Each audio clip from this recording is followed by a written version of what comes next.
रामकृष्ण हरी मंडळी, आपल्या भक्ती चॅनलमध्ये तुम्हा सगळ्यांचं मनापासून खूप खूप स्वागत. आजच्या व्हिडिओमध्ये श्रावण महिन्यामध्ये आपण एकतरी सत्यनारायण पूजन आवर्जून करायचं आहे. तसं तर सलग सत्यनारायण करण्याची प्रथा पद्धत श्रावण महिन्यामध्ये आहे. सलग सत्यनारायण म्हणजे तुम्ही 5 दिवस कंटिन्यू, 7 दिवस, 9 दिवस, 11 दिवस असं सत्यनारायण सलग करू शकता. जोपर्यंत तुमची इच्छा पूर्ण होत नाही तोपर्यंत अगदी 51-108 दिवस देखील तुम्ही सत्यनारायण पूजन करू शकता. यामध्ये तुमचा मासिक धर्म आला तर तुमच्या जागी जर कोणी पूजा करत असेल तर चालेल, मात्र नसेल केलं तर ते दिवस स्किप करून नंतर परत तुम्ही पूजा मांडणी करून पुढे कंटिन्यू करू शकता. मी तुम्हाला या व्हिडिओमध्ये संपूर्ण पूजा मांडणी कशी करायची, काय करायची, साहित्य काय, तुम्हाला सगळं स्क्रीनवर दिसतच असेल तर ती संपूर्ण माहिती, सलग सत्यनारायणबद्दल काही नियम आहेत ते देखील मी तुम्हाला या व्हिडिओमध्ये सांगणार आहे. तर बघा, सगळ्यात आधी आपण पूजा मांडणी बघूया. आधी चौरंग घेतला, चौरंगावर एक पांढऱ्या रंगाचं किंवा लाल रंगाचं कापड टाकायचं, एक दिवा प्रज्वलित करून घ्यायचा, सत्यनारायण भगवानांचा एक फोटो ठेवायचा, एक कलश घ्यायचा, कलशामध्ये पाणी भरून घ्यायचं स्वच्छ, सुपारी, पैसा, हळदी, कुंकू, अक्षत, फूल टाकायचं, कलशावरती स्वस्तिक काढायचं, कलशाला दोरा गुंडाळायचा, 5 नागवेलीची पानं लावायची, त्यामध्ये सुद्धा हळदी, कुंकू, अक्षत, फूल टाकायचं. समोर 2-2-2 असे 3 विड्याची पानं तुम्हाला दिसत असतील. पहिली सुपारी गणपती बाप्पाची आहे, दुसरी सुपारी कुलदेवतेची आहे आणि तिसरी सुपारी ही वरुण देवतेची आहे. 2 विड्याच्या पानावर कुलदेवतेची ठेवली, 2 विड्याच्या पानावर पहिले 2 विड्याच्या पानावर गणपती, दुसरे 2 विड्याचे पानं कुलदेवता आणि तिसरी वरुण देवता. तर बघा, पानं वगैरे लावून त्यावरती एक तामण ठेवून घेतलं, त्या तामणावरती तांदूळ, अखंड तांदूळ भरून भेटले, तुकडा वगैरे तांदूळ घ्यायचे नाही पूजेसाठी. त्याचबरोबर बघा, आता अशी मांडणी सगळी आधी करून घेतली. त्याचबरोबर इकडे सगळे शिरा बनवून घेतला, पंचामृत, दही, दूध, मध, साखर, तूप, 3 वाट्यांमध्ये साखर काढून घेतलेली आहे. असं सगळी तयारी आधी करून घेतली. तर बघा, इथे सगळ्यात पहिली जी सुपारी आहे, ही जी दिसते लाल फूल असलेली, ती गणपती बाप्पाची आहे, दुसरी ती कुलदेवतेची आहे आणि तिसरी जी आहे ती वरुण देवतेची आहे. पहिली सुपारी तामणामध्ये घ्यायची आहे गणपती बाप्पाची. ओम गण गणपते नमः, ओम गण गणपते नमः, ओम गण गणपते नमः. 3 वेळा स्वच्छ पाणी, 3 वेळा पंचामृत, 3 वेळा परत स्वच्छ पाणी. नंतर पुसून त्या 2 आपण जी विड्याची पानं ठेवली आहेत त्यावरती जे तांदूळ ठेवले आहेत त्यावरती आपल्याला ती सुपारी ठेवायची आहे. सुपारीवरती आपल्याला हळदी, कुंकू, अक्षत, फूल अर्पण करायचं आहे. गंधपुष्पम समर्पयामी असं म्हणतात, पण हे गणपती बाप्पा मी तुला हळदी कुंकू अर्पण करते आहे, हे गणपती बाप्पा मी तुला अक्षदा अर्पण करते आहे, जानवं अर्पण आपण आपला साध्या भोळ्या भावानं म्हणायचं. संस्कृतमध्ये म्हटलंच म्हणजे देवाला कळतं, मराठीत म्हटलं की कळत नाही असं अजिबात नाही. बघा, प्रत्येक सुपारीची त्याच पद्धतीने पूजा करून घेतली. गणपती बाप्पासाठी ओम गण गणपती नमः, कुलदेवतेचा मंत्र असेल तर येत असेल तर म्हणा, नाही तर ओम कुलदेवताय नमः आणि तिसरं वरुण देवताय नमः. 3 वेळा शुद्ध पाणी, 3 वेळा पंचामृत आणि 3 वेळा परत शुद्ध पाणी. अशा 3ही सुपाऱ्या बघा, आपल्या उजव्या हाताला गणपतीची आहे, मध्ये कुलदेवतेची आहे आणि डाव्या हाताला आपल्या वरुण देवतेची आहे. त्याचबरोबर तिघांनाही जानवं, जे कापसाचं वस्त्र आहे ते करून घालून घेतलं आहे, फुलं अर्पण करून घेतली 3ही सुपाऱ्यांना. त्याचबरोबर समोर साखरेच्या वाट्या ठेवल्या आहेत. त्यानंतर तांदळामध्ये जो बालकृष्ण ठेवला त्यालासुद्धा आपण भगवान विष्णूंचं म्हणजे ओम नमो भगवते वासुदेवाय नमः, 3 वेळा स्वच्छ पाणी, 3 वेळा पंचामृत, 3 वेळा परत स्वच्छ पाणी, असं त्या बाळकृष्णाची देखील पूजा करून त्याला देखील कापसाचं वस्त्र घालून तुळशीचं पानं अर्पण करून ठेवलेलं आहे. त्याचबरोबर समोर एक तुपाचा दिवा देखील लावलेला आहे. तुमच्याकडे शंख घंटा असेल ती देखील तुम्हाला तिथे ठेवायची आहे. त्याचबरोबर शिऱ्याचा प्रसाद आणि तो पंचामृत तिथे ठेवायचा आहे. मी प्लेटमध्ये तुम्हाला दिसेल तसेल एका साईडला श्रीयंत्र देखील ठेवत असते आणि त्यावर कुंकुमार्चन करते. कारण बघा, आपण इथे विष्णूंची पूजा करत आहोत. विष्णूंची पूजा केली तर माता लक्ष्मीचीही पूजा आपण करायलाच हवी. आपल्या घरामध्ये धनधान्य, सुखसमृद्धी, आर्थिक स्थिती यासाठी आपण ही पूजा करत असतो. तर बघा, त्या प्लेटमध्ये मी श्रीयंत्र ठेवून त्याच्यावरती कुंकुमार्चन 11 वेळा, 51 वेळा जेवढं जमेल ओम श्री महालक्ष्मी नमो नमः असं म्हणत करते.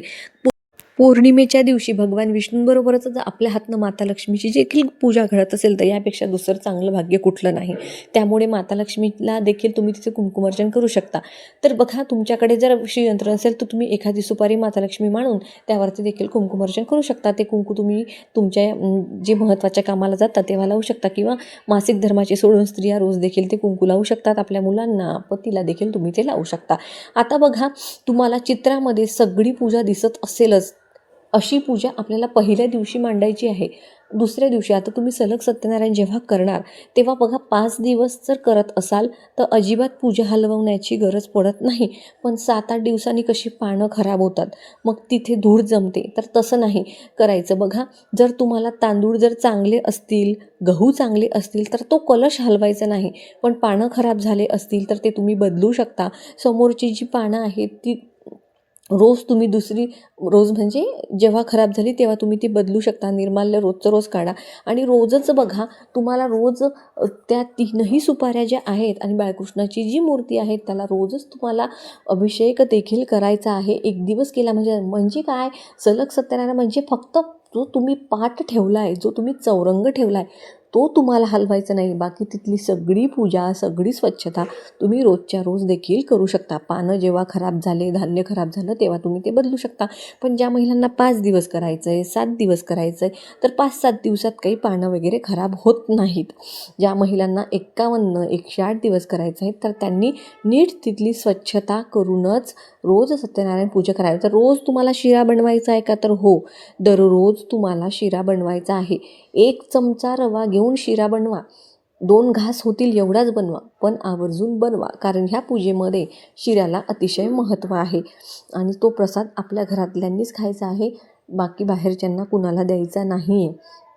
मासिक धर्म आला तर तेवढे दिवस सोडून द्यायचे, किंवा तुमच्या जागेजवळ जर तुमच्या घरातली कुठली व्यक्ती पूजा करत असेल तर ते करायचं. आता बघा, त्यांना करायला लावायची. आता बघा, ही सगळी पूजा मांडणी तर आपण करणार आहोतच, पण तुम्ही हे कशासाठी करत आहात, तर ही सगळी पूजा मांडणी करण्या अगोदर तुम्ही सगळं साहित्य जवळ घेऊन बसलेलं आहात. आता तुम्हाला पूजेला सुरुवात करायची आहे. त्या अगोदर तुम्ही 2 पळी हातामध्ये पाणी घ्या, हळदी कुंकू अक्षत फूल घ्या. मी तृप्ती कश्यप गोत्रातली, आता तुमचं नाव घ्या, तुम्ही गोत्र तुमचं माहीत असेल तर म्हणा, नाही तर कश्यप म्हणा. मी माझं सांगते, मी तृप्ती कश्यप गोत्रातली अमुक कामासाठी, आता तुमचं जेही पतीचं काम असेल, जे कार्य तुमचं अडकलेलं आहे त्या कार्यासाठी तुम्ही सांगा, स्पष्ट बोला की समजा मी माझ्या पतीच्या प्रमोशनसाठी हे 11 दिवसाचं किंवा 51 दिवसाचं किंवा 9 दिवसाचं किंवा 5 दिवसाचं असे संख्या सांगा. मी एवढ्या दिवसाचं हे सत्यनारायण व्रत करत आहे. माझी ही पूजा तुम्ही गोड मानून घ्या आणि निर्विघ्नपणे माझं हे सत्यनारायण जे आहे ते पूर्ण करून घ्या, अशी मनोभावे विष्णूला प्रार्थना करायची, विष्णू भगवानांना प्रार्थना करायची. आणि आपल्या मनात जे येईल ना, जे स्वच्छ भाव निघतील, जे शब्द निघतील ना, त्या तुमच्या भाषेत तुम्ही बोला. मी सांगते तसंच बोललं पाहिजे असं नाही, पण सांगताना फक्त एवढं गोष्ट लक्षात ठेवा की तुमचं नाव आणि तुमचं गोत्र सांगणं गरजेचं आहे. त्याचबरोबर तो संकल्प तुम्ही एका तामणामध्ये सोडून द्या. आता रोज रोज संकल्प करण्याची गरज नाही, शेवटच्या दिवशी देखील संकल्प करण्याची गरज नाही. आता बघा, तुम्ही हे झाल्यानंतर उद्यापन बघा, तुम्ही उद्यापन म्हणजे याचं असं काही नसतं. आता तुम्ही जे धान्य वगैरे ठेवलं ते धान्य तुम्ही तुमच्या धान्यामध्ये टाकू शकता. तुम्ही एखाद्या मंदिरामध्ये जाऊन काही गहू तांदूळ दान करू शकता, किंवा गरजूला एका दिवसाचं तरी त्यांचं जेवण भरेल एवढं तुम्ही अन्न त्यांना देऊ शकता. तुमच्या यथाशक्ती तुम्ही दक्षिणा ब्राह्मणाला देऊ शकता. त्याचबरोबर बघा, या सत्यनारायणची एक नियम तुम्ही आवर्जून पाळा. तो म्हणजे असा की तुमचा जो हे आहे टायमिंग आहे पूजेचा, बघा, आज जर तुम्ही सकाळी 11 वाजता सत्यनारायण पूजेला बसलात तर सलग जेवढे दिवस तुम्ही सत्यनारायण करणार आहात तेवढे दिवस 11 वाजताच बसायचं. आणि जर तुम्ही संध्याकाळी बसत असाल तर संध्याकाळीच बसायचं. ज्या महिलांना समजा जास्त दिवस जमत नाही त्यांनी निदान 5 दिवस तरी हे सत्यनारायण पूजन करून बघा. तुम्हाला खरंच खूप चांगला अनुभव येईल, प्रसन्न वाटेल, घरामध्ये धनधान्याची बरकत राहील. मी स्वतः हे सत्यनारायण केलेलं आहे. दर पौर्णिमेला मी करत असते. तुम्हाला सांगेन की नाहीही काही तुम्हाला जमलं तर निदान या श्रावण महिन्यात पौर्णिमेच्या दिवशी, म्हणजेच बघा, मला वाटते 27 तारखेला काहीतरी पौर्णिमा आहे, तर त्या दिवशी तुम्ही 1 दिवस का होईना, मी ज्या सांगितलं त्याप्रमाणे 1 दिवस का होईना सत्यनारायण पूजन आवर्जून करा. बघा, त्याचबरोबर हे 3 सुपारीचं सत्यनारायण आहे, पण जे नवग्रहांचं जे सत्यनारायण आहे, जे सत्यनारायण पोथीमध्ये दिलेलं आहे, ते सत्यनारायण देखील तुम्ही गुरुजींना न बोलवता वाचून पुस्तकामध्ये सगळी विधी दिलेली आहे. ते नवग्रहांचं सत्यनारायण तर तुम्ही आवर्जून एकदा तरी करा. श्रावण महिन्यात सत्यनारायण पूजेला अतिशय महत्त्व आहे. तर सलग सत्यनारायणाची ही सेवा तुम्ही आवर्जून करून बघा. तुमच्या मनातली इच्छा 100% पूर्ण होईल. केंद्रामध्ये सांगितलेली प्रश्नोत्तरीची ही सेवा आहे. तर बघा, व्हिडिओमध्ये तुम्हाला दिसतच असेल आपल्याकडे काय काय आहे ते मी ठेवलेलं आहे. आणि मंत्र पुष्पांजली म्हणजे जे काय मंत्र आहेत, काही नाही, साधा ओम गणगणपतींना मा, दुसरा म्हणजे ओम कुलदेवतांना मा, तिसरं म्हणजे वरुण देवतांना मा, आणि ओम नमो भगवते वासुदेवांना मा. अगदी साधे सोपे मंत्र आहेत ते. आता म्हणतात ना, गंध अक्षदाम समर्पयामी, धूपम दीपम समर्पयामी, असं जर आपल्याला म्हणता येत नसेल तर हे गणपती बाप्पा मी तुम्हाला धूप दीप वाढते, हे कुलदेवता मी तुम्हाला, असं म्हणायचं. मराठीमध्ये म्हणायचं. संस्कृतमध्ये येत नाही, हरकत नाही, मराठीत म्हणा. मी तुम्हाला नैवेद्य अर्पण करते आहे, पाणी अर्पण, असं आपल्या मराठीत बोलायचं आणि मनोभावे छानपैकी पूजा करा. महिलांनो, तुम्हाला इतकं प्रसन्न वाटेल ना की तुम्ही स्वतःहून हे परत करायची तुमची इच्छा होईल. तर बघा, श्रावण महिना सुरू आहे, भगवान शंकरांचा हा महिना आहे. तर पार्थिव शिवलिंग पूजन देखील तुम्ही श्रावण महिन्यामध्ये करू शकता.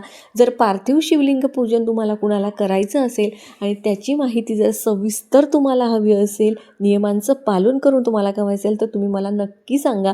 मी तुम्हाला पार्थिव शिवलिंग कसं करावं, श्रावण महिना संपायच्या आधी कसं करावं, हे मी तुम्हाला नक्की सांगेन. त्याचबरोबर व्हिडिओमध्ये तुम्हाला संपूर्ण व्हिडिओमध्ये व्हिडिओ दिसत असेल की सत्यनारायणाची पूजा कशी मांडलेली आहे. हा व्हिडिओ जर तुम्हाला आवडला, महत्त्वपूर्ण वाटला, तर व्हिडिओला लाईक नक्की करा.